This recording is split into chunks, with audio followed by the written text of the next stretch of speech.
प्रवाशांनी भरलेली ट्रॅव्हल्स आणि एसटी बसचा भीषण अपघात.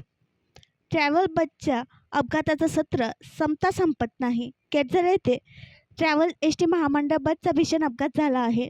एसटी क्रमांक MH40 AU 7326, ट्रॅव्हल क्रमांक MH40 T1938 या अपघातात ट्रॅव्हल्स एसटी पूर्णतः दरवाजा साईडला चकनाचूर झाली.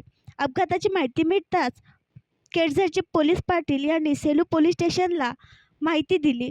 पोलिसांनी घटनास्थळी धाव घेतली. मिळालेल्या अधिक माहितीनुसार अपघातात 20 प्रवासी जखमी आहेत तर तिघांची प्रकृती गंभीर आहे. केळझर येथील चौकात घटना घडली. टाकळ घाटवरून ही ट्रॅव्हल्स प्रवाशांनी भरलेली आजनसरा दर्शनासाठी स्वयंपाक घेऊन जात होती आणि बस ही वर्धा येथून नागपूर जात होती. केळझर शहीद चौक येथे ट्रॅव्हल्स आणि एसटीची जोरदार धडक झाली. या अपघातात ट्रॅव्हल्समधील जखमी झालेल्या सर्व व्यक्तीही टाकळघाट असल्याची माहिती मिळाली आहे. ट्रॅव्हल्समधील 16-17 जखमी तर बसमधील 3 व्यक्ती यांना सेवाग्राम येथील रुग्णालयात दाखल करण्यात आले आहे.